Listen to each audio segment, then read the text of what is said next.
Hello बच्चों, जय हिंद। कैसा है आप सभी लोग? उम्मीद करता हूँ फिर से आप लोग अच्छे ही होंगे।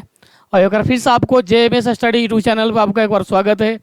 एक बार फिर से हम आपके सामने एक नई वीडियो के साथ बात करेंगे जो कि आपका 10th 2026 में देने वाले सभी विद्यार्थी के लिए बहुत महत्वपूर्ण होने वाला है, जो कि आपका साइंस का केमिस्ट्री का चैप्टर वाइज आपको ऑब्जेक्टिव देखने को मिलेगा। जो पहला चैप्टर है बाबू, वो आप सभी के बुक में जो है रासायनिक अभिक्रिया एवं समीकरण, जो कि भारतीय वन बुक्स का है, तो आप इसमें देखेंगे जरूर सब। या इसमें भी रासायनिक समीकरण एवं अभिक्रिया जो भी है ये आपका NCERT में भी पढ़ना है और भारतीय भवन में भी पढ़ना है। इन दोनों का एक निचोड़ आपको ऑब्जेक्टिव देखने को मिलेगा, तो बड़ा ध्यान से इसको समझिएगा। बहुत ही अच्छा ऑब्जेक्टिव इसमें दिया गया है। तो जब तक कि आप लोग नए होंगे इस वीडियो पर, जितने लोग आप इस चैनल को JMS study YouTube academy channel आपका है, आप इसको आप सब्सक्राइब कर लीजिए, अपने दोस्तों में शेयर कर लीजिए। और चलिए एक बार फिर से हम आपको आपके अंदाज में एक वीडियो में बात करते हैं जो कि बहुत ही शानदार आने वाला है। तो चलिए ज़्यादा देर ना करते आपसे हम बात करेंगे इस चैप्टर का फर्स्ट ऑब्जेक्टिव, फर्स्ट क्वेश्चन जो बाबू आपका है। चलिए इस प्रकार है, देख सकते हैं आप लोग क्या है कि कौन सी गैस उत्सर्जित होगी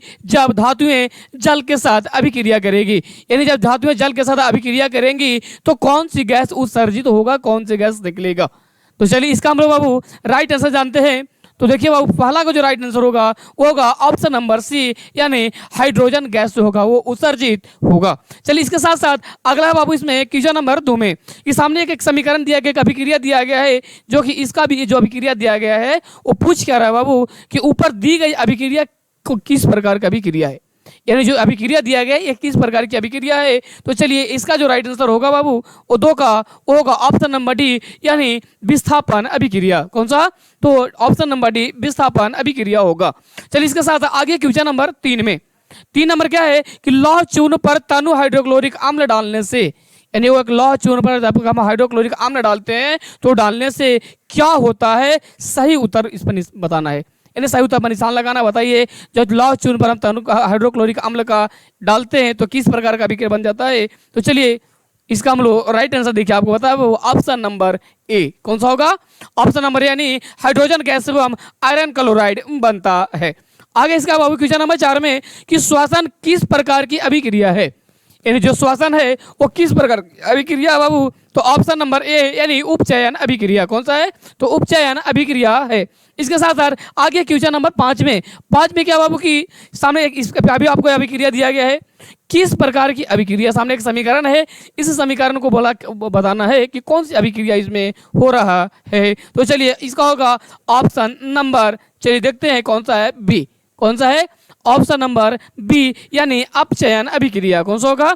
अपचयन अभिक्रिया। आगे क्वेश्चन नंबर 6 में बाबू कि इलेक्ट्रॉन स्थानांतरण कैसे, इलेक्ट्रॉन के स्थानांतरण से बने यौगिक कहलाते हैं। यानी इलेक्ट्रॉन का स्थानांतरण होता है, उसको जो यौगिक बनता है उसे हम क्या कहते हैं। तो चलिए इसका हम लोग राइट आंसर जानते हैं, होगा ऑप्शन नंबर बी, यानी वैद्युत संयोजी। कौन सा? वैद्युत संयोजी। आगे इसके बाबू क्वेश्चन नंबर 7 में क्या है कि नीचे दी गई अभिक्रिया में कौन सा कथन सत्य है, यानी कौन सा कथन सही है। इसमें किसमें ये जो दिया गया इसमें कौन सी कथन सत्य होगा। 7 में देखिए आपके सामने ऑप्शन दी गई है। तो चलिए इसके सामने आपको देखते हैं ऑप्शन नंबर ये, यानी कॉपर का ऑक्सीकरण। कौन सा होगा? कॉपर का ऑक्सीकरण। इसके साथ साथ अगला है क्वेश्चन नंबर 8 में। क्वेश्चन नंबर 8 क्या है कि सिल्वर क्लोराइड का रंग क्या है। यानी सिल्वर क्लोराइड का जो रंग होता है वो कैसा होता है। तो देखते हैं इसका हम लोग बाबू ऑप्शन नंबर ए, यानी श्वेत होता है। कैसा होता है? श्वेत होता है। इसके साथ साथ आगे है क्वेश्चन नंबर 9 में, आप लोग देखते जाइएगा। इसके साथ 9 में है, ये सामने एक समीकरण दिया गया है और बताना है कि किस प्रकार का यह समीकरण है। ये जो समीकरण है किस प्रकार का है, वियोजन, संयोजन, उभयगामी या तो प्रतिस्थापन। तो चलिए आप लोग भी अब देखते के साथ साथ आप लोग भी कमेंट करते जाइएगा इसका आंसर, है ना। आगे इसका देखते हैं वो क्या ऑप्शन नंबर कौन सा होगा, ए, यानी वियोजन। कौन सा होगा बाबू? तो वियोजन होगा। आगे जानते हैं क्वेश्चन नंबर 10 में है कि साग सब्जियों को विघटित होकर कंपोस्ट बनाना किस प्रकार का अभिक्रिया का उदाहरण है। यानी साग सब्जी जो गल का जो खाद यानी कंपोस्ट बनता है तो किस प्रकार का अभिक्रिया होता है। तो हम सब जानते हैं ये कौन सा है, ऊष्मा-क्षेपी अभिक्रिया। कौन सा? ऊष्मा-क्षेपी अभिक्रिया। आगे बाबू इसका नाम आगे क्वेश्चन नंबर 11 में कि निम्न में से कौन सा उत्पादन लेड नाइट्रेट को गर्म करने पर प्राप्त होता है। जब हम लेड नाइट्रेट को क्या करते हैं, गर्म करते हैं तो उत्पादक निर्माण होता है। तो कौन सा बाबू? चलिए देखते हैं इसका ऑप्शन नंबर कौन सा होगा, तो डी यानी NO2 और O2। आगे क्वेश्चन नंबर 12 में, चलिए 12 में है कि निम्न में से कौन सही है, यानी आपके सामने एक अभी दिया गया है सूत्र कौन सा सही है। तो चलिए इसका आप देखते हैं आप लोग भी देख के बताते रहिएगा, है ना, कमेंट करके बताते रहेगा क्वेश्चन नंबर 12 कौन सा है। तो आपके सामने है ऑप्शन नंबर बी, यानी कौन सा बाबू, तो NO2CO3 × 10H2O। इसके साथ आगे चलिए आगे बढ़ते हैं क्वेश्चन नंबर 13 में। क्वेश्चन नंबर 13 क्या है बाबू, तो लोहा से जिंक को लेपित करने की क्रिया को क्या कहते हैं, यानी लोहा को जब हम जिंक से लेपित करते हैं तो उसको क्या बोलते हैं। आपके सामने ऑप्शन दिया गया, पारा आप देख सकते हैं। तो ऑप्शन नंबर दिया हुआ बी, यानी कौन सा है, तो गैल्वेनीकरण। कौन सा है, गैल्वेनीकरण। आगे है क्वेश्चन नंबर 14 में, देखते हैं 14 में है कि जास्ता तथा तनु हाइड्रोक्लोरिक अम्ल की अभिक्रिया के फलस्वरूप निम्न में से कौन सा गैस बनता है। तो चलिए इसका देखते हैं ऑप्शन नंबर सी आपके सामने है, यानी H2। कौन सा बनेगा बाबू, तो H2। आगे बढ़ते हैं क्वेश्चन नंबर 15 में। चलिए 15 में देखते हैं हम लोग क्या है, तो कोई तत्व ऑक्सीजन के साथ अभिक्रिया कर, यानी कोई तत्व होता है जो ऑक्सीजन के साथ क्या करता है, तो अभिक्रिया करता है, यानी अभिक्रिया कर उच्च गलनांक क्या बनाता है, उच्च गलनांक वाला यौगिक निर्मित करती है। यह यौगिक जल में विलय है, यह तत्व हो सकता है, यानी ऐसा कौन सा तत्व हो सकता है। तो चलिए इसका भी हम लोग राइट आंसर जान लेते हैं, होगा ऑप्शन नंबर ए, यानी Ca, यानी क्या हो जाएगा बाबू, तो कैल्शियम। उसके बाद क्या है, आगे बढ़ते हैं क्वेश्चन नंबर 16 में। 16 क्या है कि निम्नलिखित अभिक्रिया में अपघटन की अभिक्रिया कौन है, यानी जो अभिक्रिया दिया गया सामने आपका, इसमें से अपघटन की अभिक्रिया कौन सी होगी। तो चलिए हम लोग देखते हैं इसका ऑप्शन नंबर कौन सा बाबू, तो सी। कौन सा होगा, ऑप्शन नंबर क्या होगा, सी होगा, यानी आपके सामने है 2KlCO3, है ना, उसको रिएक्शन कर दे किसके, तो 2KlCl3 हो जाएगा, प्लस में 3O2। आगे बढ़ते हैं 17 में, नीचे दी गई अभिक्रिया के संबंध में कौन सा कथन सत्य है। आपके सामने एक अभिक्रिया दिया गया है, अब इसमें से कौन सा कथन सत्य होगा। तो चलिए हम इसको देखते हैं कौन सा होगा, ऑप्शन नंबर ए, यानी कार्बन क्या है, उपचयित हो रहा है इसमें। आगे इसका क्वेश्चन नंबर 18 बाबू के निम्नलिखित में से कौन सा संयोजन अभिक्रिया है, यानी आपके सामने दिया गया अभिक्रिया है, तो बताना है कि कौन सा एक संयोजन अभिक्रिया इनमें से होगा। तो चलिए इसका हम लोग ऑप्शन जानते हैं, कौन सा होगा बाबू, तो ऑप्शन नंबर ए। कौन सा होगा, ऑप्शन नंबर ए है। आगे बढ़ते हैं इसका क्वेश्चन नंबर 19 में, निम्नलिखित अभिक्रिया में से कौन विस्थापन अभिक्रिया है, यानी जो आपके सामने दिया गया इसमें कौन सा विस्थापन अभिक्रिया होगा। तो आपके सामने आपका आंसर है, यानी ऑप्शन नंबर सी होगा। कौन सा होगा, तो ऑप्शन नंबर सी। आगे बढ़ते हैं क्वेश्चन नंबर 20 में, क्या है कि लौह चूर्ण पर तनु हाइड्रोक्लोरिक अम्ल की अभिक्रिया में क्या होता है, यानी जब लौह चूर्ण पर तनु हाइड्रोक्लोरिक अम्ल की अभिक्रिया होती है तो क्या बनता है, यानी क्या इसमें होता है। तो चलिए इसका भी हम आंसर जानने का प्रयास करते हैं बाबू। तो ऑप्शन नंबर ए, यानी हाइड्रोजन गैस एवं आयरन क्लोराइड बनता है। चलिए आगे बढ़ता है इसका क्वेश्चन नंबर 21 में। 21 में क्या है कि निम्नलिखित में से कौन एक अपघटन अभिक्रिया का उदाहरण नहीं है, उदाहरण है नहीं बल्कि क्या पूछ रहा है कि इसमें से अपघटन अभिक्रिया नहीं है। तो चलिए देखते हैं इसका ऑप्शन नंबर कौन सा होता है, तो सी होगा। कौन सा बाबू, ऑप्शन नंबर सी। उसके बाद क्वेश्चन नंबर 22 में है कि निम्नलिखित में से कौन एक रेडॉक्स अभिक्रिया है, यानी रेडॉक्स अभिक्रिया पढ़े होंगे, है ना, तो आपको पता होगा इसमें से कौन सा अभिक्रिया जो है वो रेडॉक्स अभिक्रिया है। तो चलिए इसका ऑप्शन जानते हैं कौन सा होता है, यानी ऑप्शन नंबर सी। कौन सा बाबू, ऑप्शन नंबर सी होगा। आगे बढ़ते हैं क्वेश्चन नंबर 23 में कि निम्नलिखित में से कौन एक दहन अभिक्रिया है, या दहन अभिक्रिया वो होता है जो दहन किसको बोलते हैं, जो जल जाता है, पढ़े होंगे दहन और ज्वाला, है ना। तो चलिए इसके साथ देखते हैं कौन सा होता है बाबू, तो ऑप्शन नंबर सी, यानी पेट्रोल का जलना कौन सा अभिक्रिया है, तो दहन अभिक्रिया होता है। आगे बढ़ते हैं क्वेश्चन नंबर 24 में। तो चलिए फटाफट आप लोग देखते रहिएगा, बीच बीच में अपने दोस्तों को शेयर करते रहिएगा लिंक, ताकि उनको भी ऐसा वीडियो मिल पाए। और आप लोग भी कमेंट के जरिए, लाइक कमेंट कर जरिए बताते जाइए कि आपको वीडियो कैसा लगता है। उसके बाद चलिए 24 में लोग देखते हैं क्वेश्चन 22 कि रासायनिक अभिक्रिया के दौरान किसी पदार्थ में ऑक्सीजन का योग वृद्धि योग करती है, यानी वृद्धि कहलाती है, क्या कहलाती है। तो चलिए इसका भी जानते हैं बाबू, ऑप्शन नंबर बी, यानी उपचयन। क्या कहलाती है, तो उपचयन कहलाती है। आगे बढ़ते हैं 25 में।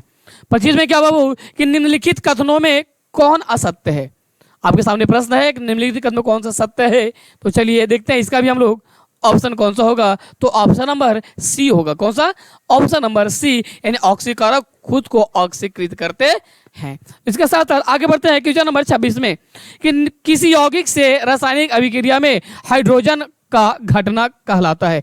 हाइड्रोजन का हटना या घट जाता है या हट जाता है तो क्या कहलाता है? तो चलिए इसका देखते हैं बाबू कौन सा होता है। तो ऑप्शन नंबर बी, यानी उपचयन अभिक्रिया। कौन सा? तो उपचयन अभिक्रिया। इसके साथ साथ बाबू आगे देखते हैं हम लोग क्वेश्चन नंबर 27 में। 27 क्या है कि किसी वस्तु को हवा में जलने के लिए, जब किसी वस्तु को हवा में जलने के लिए देते हैं या जलने के लिए छोड़ देते हैं तो जलने के लिए एक निश्चित न्यूनतम ताप की आवश्यकता होती है। वो क्या कहलाती है, यानी कौन सा ताप कहलाती है? तो चलिए हम सब लोग जानते हैं ऑप्शन नंबर ए, यानी प्रज्वलन ताप। क्या कहलाती है? तो प्रज्वलन ताप कहलाती है। आगे इसका क्वेश्चन नंबर 28 में कि एक भूरे रंग का चमकदार तत्व एक्स को वायु की उपस्थिति में क्या करने पर, गर्म करने पर वह काले रंग का हो जाता है। तो तत्व एक्स का नाम बताइए, वो कौन सा एक्स तत्व, यानी कौन सा तत्व है जो गर्म करने पर क्या हो जाता है? तो वह काले रंग का हो जाता है। देखते हैं ऑप्शन नंबर 28 का सी, यानी Cu, यानी कॉपर। आगे बढ़ते हैं 29 में बाबू। 29 में क्या है कि सामने एक अभिक्रिया आपको दिया गया है, इस अभिक्रिया को बताना है उपयुक्त रासायनिक अभिक्रिया है, यानी किस प्रकार के ये भी अभिक्रिया है इसको हमको बताना है। तो सामने आपका आंसर आपका है स्क्रीन पे, यानी ऑप्शन नंबर सी, द्विविस्थापन अभिक्रिया। आगे बढ़ते हैं क्वेश्चन नंबर 30 में। 30 क्या है सामने, इसमें भी एक रासायनिक अभिक्रिया दिया गया है और किस प्रकार की अभिक्रिया है ये भी बताना है आपको। चलिए ये भी कौन सा है बाबू? तो ऑप्शन नंबर सी, यानी द्विविस्थापन अभिक्रिया आपका ये भी होगी। आगे क्वेश्चन नंबर 31 में सामने फिर से एक रासायनिक अभिक्रिया है, इसको ही बताना है कि किस प्रकार की अभिक्रिया होगा। तो ये भी होगा ऑप्शन नंबर सी, संयोजन अभिक्रिया। कौन सा? तो संयोजन अभिक्रिया ये भी होगा। आगे बढ़ते हैं क्वेश्चन नंबर 32 में। देखते हैं 32 में क्या है बाबू, फिर से अभिक्रिया दिया गया है, उपयुक्त रासायनिक अभिक्रिया है। चलिए फिर से देखते हैं इसका कौन सा अभिक्रिया है, तो संयोजन अभिक्रिया। चलिए आगे बढ़ते हैं क्वेश्चन नंबर 33 में ऊष्मा के द्वारा दी गई वियोजन अभिक्रिया को कहते हैं, यानी ऊष्मा के द्वारा जो दी गई वियोजन अभिक्रिया को क्या कहते हैं? तो चलिए देखते हैं, होगा ऑप्शन नंबर बी, यानी ऊष्मीय वियोजन। क्या कहलाती है? तो ऊष्मीय वियोजन कहलाती है। आगे है 34 में कि जिन अभिक्रियाओं में, यानी जिन अभिक्रिया में ऊर्जा अवशोषित होती है उन्हें हम क्या कहते हैं, यानी ऊर्जा की जरूरत पड़ती है, ऊर्जा का उपयोग होता है, उसको क्या कहते हैं हम? तो उष्मा शोषी अभिक्रिया की उष्मा को क्या करती है? अवशोषित करती है। आगे क्वेश्चन नंबर 35 में बाबू की वे अभिक्रिया जिनमें अभिकारकों के बीच आयनों का आदान प्रदान होता है, यानी आयन इलेक्ट्रॉन एक दूसरे से साझा करते हैं ना, लेते हैं, तो क्या कहते हैं इसका बाबू? ऑप्शन नंबर बी, यानी द्विविस्थापन अभिक्रिया में इस तरीके का आयनों का आदान प्रदान किया जाता है। चलिए आगे बढ़ते हैं क्वेश्चन नंबर 36 में कि जब कोई धातु अपने आसपास अम्ल, आर्द्रता आदि के साथ, किसके साथ? आदि के संपर्क में आ जाती है तब यह संक्षारित होती है और इस प्रक्रिया को कहते हैं, यानी इस प्रक्रिया को हम क्या कहते हैं? तो चलिए देखते हैं इसका ऑप्शन नंबर सी, यानी संक्षारण। क्या बोलते हैं? तो संक्षारण कहते हैं। आगे बढ़ते हैं इसका क्वेश्चन नंबर 37 में रासायनिक अभिक्रिया के दौरान किसी पदार्थ में ऑक्सीजन का ह्रास कहलाता है, ह्रास या हानि या निकलना क्या कहलाता है? चलिए देखते हैं कौन सा होता है। तो ऑप्शन नंबर बी, यानी अपचयन अभिक्रिया। कौन सा होता है? अपचयन होता है। आगे बढ़ते हैं क्वेश्चन नंबर 38 में। 38 में क्या है कि अवक्षेपण अभिक्रिया से किस प्रकार का लवण प्राप्त होता है, यानी इससे किस तरह का लवण प्राप्त होता है? तो चलिए दिखा हुआ ऑप्शन बी, यानी आविलेय। कौन सा होता है? तो आविलेय होता है। आगे बढ़ते क्वेश्चन नंबर 39 में। 39 में आपके सामने एक उपयुक्त रासायनिक अभिक्रिया दिया गया है और बताना है कोई उपयुक्त रासायनिक अभिक्रिया है, यानी ये कौन सा अभिक्रिया इसमें है। तो चलिए देखते हैं इसका बाबू कौन सा होता है। तो ऑप्शन नंबर ए, यानी विस्थापन अभिक्रिया होगा। आगे बढ़ते हैं क्वेश्चन नंबर 40 में। क्वेश्चन नंबर 40 क्या बाबू कि वायुरोधी बर्तनों में खास सामग्री रखने से अवचयन की गति हो जाती है, यानी क्या हो जाती है बाबू? तो चलिए आप लोग भी कमेंट करके बताते चलिएगा। तो चलिए इसमें हम लोग बात करेंगे इसका ऑप्शन कौन सा होगा। तो हम लोग इसका राइट आंसर जानते हैं बाबू, किसका कौन सा होगा? तो ऑप्शन नंबर ए, यानी कि गति क्या हो जाती है? तो धीमी